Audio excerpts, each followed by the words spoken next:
komunitinya sendiri saja tidak mampu. Hanya kemarin pada waktu gempa, semua tidak bingung anak istri dan rumah, semua majelis telepon Freddy, hanya tanya rubuh gak?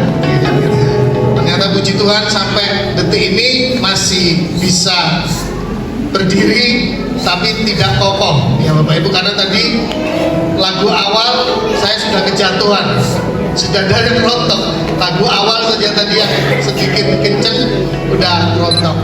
Bapak Ibu, kemarin Jumat kami dengan terpaksa harus mengumpulkan semua majelis jemaat untuk kami duduk mencari solusi yang terbaik untuk proses renovasi gereja ini, karena ini tidak mungkin ditunda, gitu kan ya? Karena saya yakin Bapak Ibu tidak berdoa untuk tidak ada gempa lagi sehingga tidak rubuh, gitu kan ya? Tapi kita sama-sama punya keyakinan, kita berdoa untuk segera kita bisa melakukan renovasi. Maka kami putuskan ada beberapa tahap kami akan melakukan proses renovasi, yaitu perencanaan, persiapan, proses renovasi, finishing, dan nanti kita berdoa sama-sama kita Natal sudah bisa dengan atap yang baru. Tapi semua butuh kerja keras kita, butuh pengorbanan kita. Di rapat majelis saya menyampaikan bahwa ini bukan kerja 1-2 orang, tapi ini harus pengorbanan dari kita semua. Lalu persiapan, kita akan membuat rencana kerja.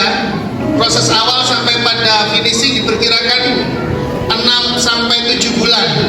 Kita berdoa, pokoknya majelis berdoa kita sama-sama bisa bekerja bersama, nanti itu bisa selesai sebelum Natal. Kita mau kebut, tapi itu tergantung dana yang kita miliki, karena kita tidak kerjakan sendiri, kita pasti pakai vendor, pakai kontraktor. Terus pembuatan rancangan anggaran biaya kita sudah bikin Bapak Ibu, dan ini kita libatkan jemaat yang memiliki kemampuan teknik sipil untuk menghitung, dan hitungannya itu udah keluar. Itu kita di angka 320 juta, itu hanya material dan juga upah kerja. Kita belum ngomong finishing. 320 itu, angka 320 itu relatif, tidak bisa kurang, tapi pasti bisa tambah. Maka perkiraan kita di angka 400 juta itu sama finishing. Kemarin kita dapat laporan dari bendara, kita hanya di angka 120 juta sekianan. Itu total semua uang kita.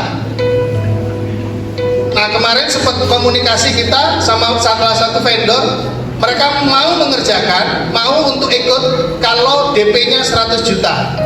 Nah, kalau DP 100 juta, kita akan menjalankan operasional gereja kita, menjalankan aktivitas kegiatan kita hanya dengan uang di angka 20 jutaan sekian. Padahal Bapak Ibu tahu, buka di Warta Jemaat untuk gaji hamba Tuhan saja itu sudah di angka 13 juta sekian. Makanya ini tidak bisa hanya dikerjakan majelis, Bapak Ibu harus berkorban juga. Perkiraan proses berjalanan 6-7 bulan. Bantu doa Ibu, Bapak Ibu, tentunya juga bantu untuk berkorban. Nah, bagaimana kita cari dananya? Pendanaan kita dari kas gereja. Tadi DP 100 juta sudah disiapkan sama Bu Bendara. Tapi dengan segala penghematan yang akan kita lakukan nantinya. Yang berikutnya, penggalangan dana dari internal. Persembahan dana pembangunan. Setiap minggu nanti Bapak Ibu akan diberikan, setiap yang hadir akan diberikan amplop persembahan dana pembangunan.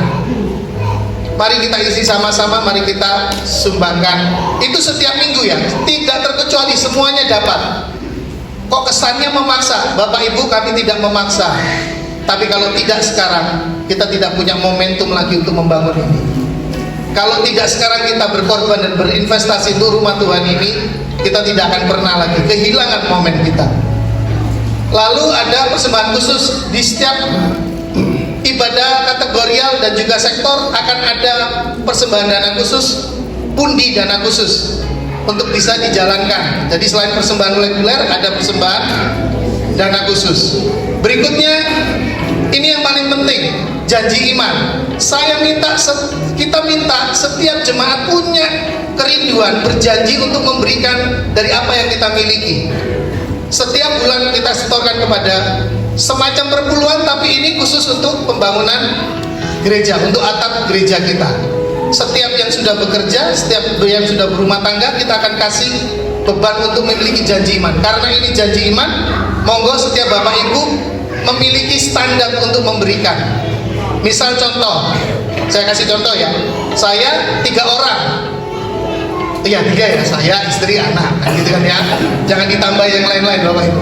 Jadi saya, istri, anak, 3 orang, saya janji setiap kepala itu 100.000 per bulan. Berarti setiap bulan saya akan setorkan gereja sebagai janji iman saya itu 300.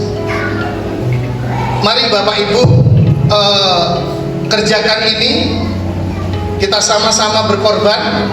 Karena kalau bukan kita tidak ada lagi, kita tidak akan pernah tidak akan pernah bisa lagi melakukan ini kalau enggak sekarang. Saya ajak bapak ibu berinvestasi. Ini bukan investasi bodong. Saya ajak bapak ibu untuk ikut membangun gereja ini. Saya ajak bapak ibu untuk berkorban membangun gereja ini. Karena dulu diawali juga gereja ini bukan dari jemaat yang kaya. Jemaat ini dibangun dengan keringat, dengan sumbangsi dari orang-orang yang biasa, tapi dipakai Tuhan luar biasa sehingga gedung ini bisa. Nah, saya percaya puluhan tahun yang lalu sejarah itu akan kita ulang. Dari kita yang biasa-biasa, bapak ibu kalau gereja yang besar di luar sana sekali ibadah selesai, menyelesaikan atap gereja ini. Tapi kita nggak memilih untuk mengemis ke sana, kita tidak memilih untuk minta bantuan ke sana. Tapi kami memilih untuk ayo sama-sama, tangan kita, kaki kita kerja buat atap gereja. Amin ya bapak ibu. Ini saja yang bisa saya sampaikan bapak ibu. Mari ini jadi beban kita, bukan beban majelis, tapi ini beban jemaat untuk melakukan semua pekerjaan ini.